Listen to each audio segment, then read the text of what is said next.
I came home 2 days early. Black Ops mission cut short. No applause, no debrief, just blood, silence, and the weight of secrets. It was raining when I pulled onto my street. My driveway wasn't empty. A sheriff's cruiser, engine still running. That wasn't part of the plan. I parked a block away. No lights, no sound. Just my instincts screaming, something's wrong. Then I heard it, a scream, high-pitched, my son's voice, from the basement. I moved fast. Back door, unlocked. My Glock already warm in my hand. Basement door open, light on. I took the stairs without a sound and saw what no father should ever see. My 8-year-old son chained to the wall like a stray dog, bleeding, barely conscious. The sheriff crouched beside him, holding a taser, and my wife, filming, laughing. "Let's see how long he survives," she said. The sheriff turned, eyes wide. "What the hell are you doing here?" He reached for his weapon. He slipped on his guilt and snapped his neck on the floor. I didn't even blink. She just kept filming until I met her eyes. Then she hit stop and smiled. I carried my son out of that basement, didn't say a word, didn't touch her, didn't ask why. He was still breathing, barely. 911 was quick. I told them what they needed to hear. Intruder broke in. We found the boy like this.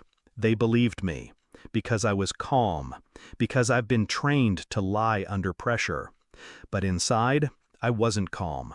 I wasn't human. I was calculating. What the hell did I just walk into?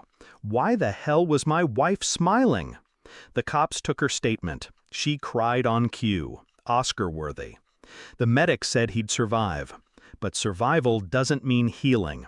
Not for him, not for me. I waited beside his hospital bed while her words echoed. "Let's see how long he survives." That wasn't a mistake. That was a game. And she'd been playing for a long time.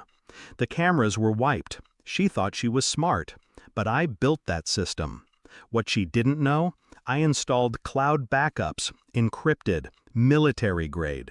I accessed the archive, watched 37 clips, 3 weeks, same basement, same sheriff, same routine, same sick laughter, same boy screaming. And her, smiling like it was entertainment. I didn't react. I watched them twice. Because emotion fogs judgment. I needed to see clearly. I needed to understand. Then came the next step, DNA. I pulled my son's toothbrush from his hospital bag, sent it to a private lab, off record, no names. Because a darker thought had started to form, one I couldn't silence, one that whispered, "What if he's not mine?" 3 days later the results arrived. 1 sheet, 1 line. Probability of paternity, 0.0%. I didn't break, didn't scream, didn't even blink. Just read it again and again. He wasn't mine, by blood. But when he cried for me. When he passed out in my arms that night, he clung to me. I didn't lose a son. I gained clarity.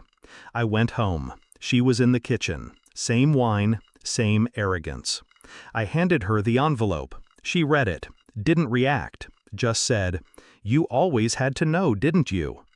I looked at her, really looked, and realized she was never mine either. "I filed for full custody," I said. She blanked. "That's not possible." "It is. You're not even his father. I'm the only one who didn't hurt him." I walked toward the door, stopped. "I also sent the videos." "To whom?" she snapped. "Everyone. CPS, Internal Affairs, her precinct, the press, her family." Her breath caught. Her glass slipped from her hand, shattered. "Why would you do this?" I turned slowly. "You already answered that." She was shaking now, not from guilt, from exposure. For the first time, she was seen. And monsters hate mirrors. He's safe now, healing, still calls me Dad. I never correct him. Because biology is a lottery, but love is earned. She sits in a cell now, waiting for someone to come visit. No one will, not even her own blood. Because evil doesn't just destroy others, it destroys itself. At night, I sit on the porch. No more missions, no more lies, just silence, and the boy sleeping upstairs. People say truth sets you free. That's wrong. Truth exposes. But it's what you do with the truth that sets you free. She tried to hide monsters behind closed doors. I opened every one. And now, she's the one locked behind them. I didn't lose a son. She lost everything. Moral of the story: blood doesn't make you a parent. Protection does.